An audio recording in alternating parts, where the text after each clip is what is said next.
Good morning, everyone. I'm posting this video in the morning because yesterday, like you, I got into the throes of the first day of online education.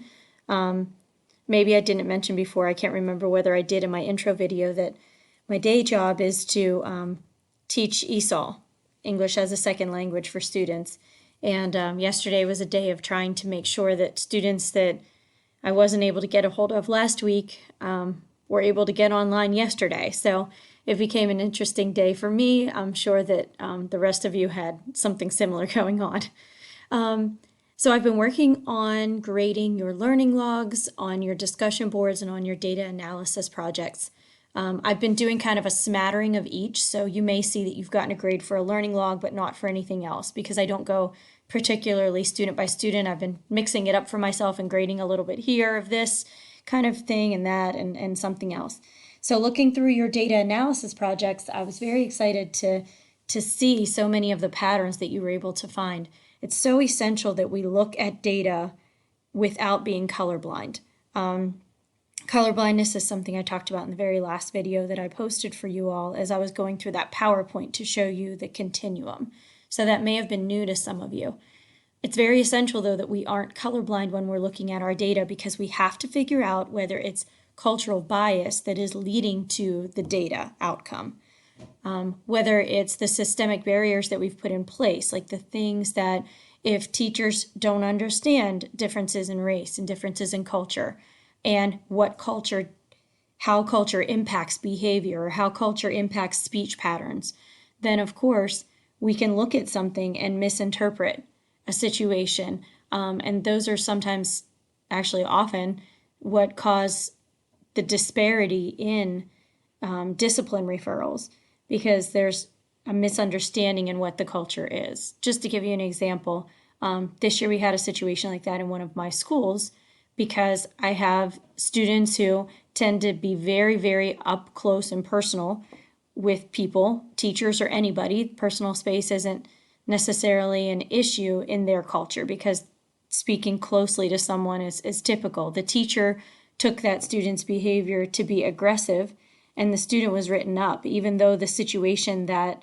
they were in was not an aggressive situation at all. But because the student stepped up to her face to face, very close, that was considered to be an aggressive move. So after discussing through some things and looking at different cultural things, and the student not understanding why he was written up for the situation that occurred, we got down to it that it was a cultural barrier that caused the problem. So this is why we need to really go through our data and look at what is the disparity? What are we seeing amongst the data trends? And how might that be impacted by culture? What aren't we maybe understanding as teachers in regards to student culture? It could be because of race and ethnicity. It very well also could be because of generational cultures and things that students believe now that we maybe as teachers in our age group didn't believe at the time.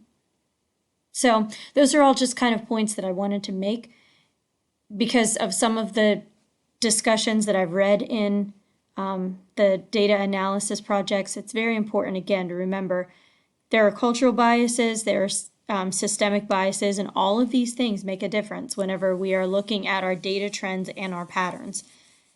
And it also can help us to lead to professional development for our staff. And moments like these, perhaps whenever students take culturally based courses at the collegiate level, so that they can better understand what those barriers are. So today, officially, you're starting into Module 2, and Module 2 is going to dig back into history. This is by far one of my favorite modules in this course, and I know I keep telling you how much I enjoy this course and how much I enjoy the discussions and the growth in this course. So this particular module is all about history and looking back at why we are here. So in the first module, we looked at where are we, what are our current situations, and now we're going to look at why we're here. Again, I want to take a look at the reading and things to do. And you'll notice there is a lot of reading again. I told you in the very first couple of modules of this class, there's a lot of reading because we're working out of 3 texts so that we can take 2 different perspectives to growing up, white and black perspective to growing up, and looking at the differences. We're also going to be we're looking at Singleton's text again, I'm sorry. Also, you'll see that one's about 20 pages. And we're also going to be viewing a couple of different videos and websites. So remember, in the reading, it's okay to skim read. I know that's difficult for some of you because you like to digest it all and take it in. If you have the time, that's great. If you're finding that the stress level of this week is diminishing and it's not as high as it was last week, fantastic. But just remember that you can skim read. Take that very first sentence or two from a paragraph, see if it's something that you feel like you need to read through word for word, and then move forward. Okay? You can do similarly for the videos. Just be careful because sometimes whenever we're skipping through frames of videos, we miss a ton of things, but that's also an option for the videos. You do not have to have all of the reading and all the viewing done in order to start your posting. That's very important too. So go through the postings, kind of take a look at what the discussion boards are about, make a decision based on what you believe that you can do, and then you can begin to post.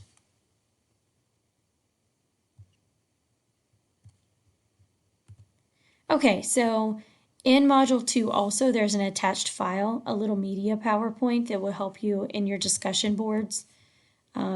Please keep in mind that the PowerPoint is just something very simple, but it's going to bring you into light of history through images and media is what I've entitled it. It's just a couple of things that I've picked just to bring a little bit of light to this situation, to what the historical perspective has been to race and ethnicity.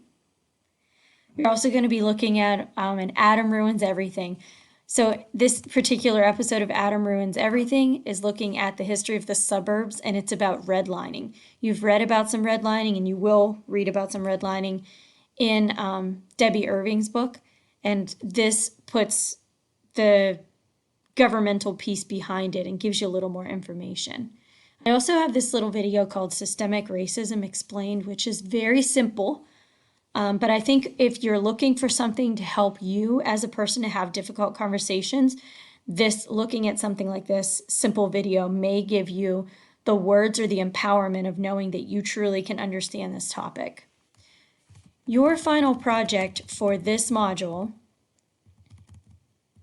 is the literature review.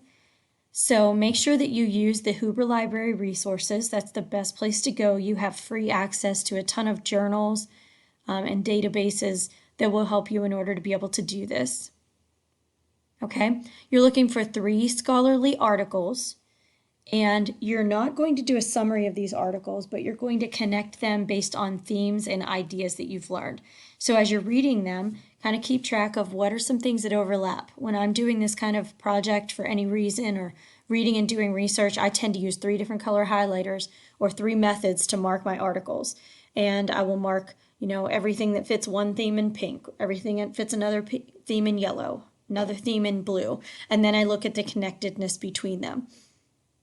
So that's your goal, is to look at something that deals with race as an idea, race as a color, a culture, a consciousness, any social construct, and you're looking at how race influences us. Find 3 articles and then go ahead and take a look at them, read them, and then your article review is going to be connecting them through themes. Okay? The rubric for this project is right down below here. I would say kind of jump on that and get your articles selected very soon so that you know what you're working with, and you can start to read those also, because that adds to the reading. Okay? So in your discussion forums for this week, we have 3. Okay, blockbusting and redlining, history as the indicator, and the media message. Those are your 3, and I see that some folks have already been in. Congratulations. So they've already gotten the conversation started. You should jump in and get to working on that also. I wish you good luck in this one. Please continue to communicate with me as we go through the module. Remember, the goal is to be in the module, at least do 1 discussion post by Wednesday so that I know you're here and so I know you're doing okay. And if you have any issues, please let me know. Thank you.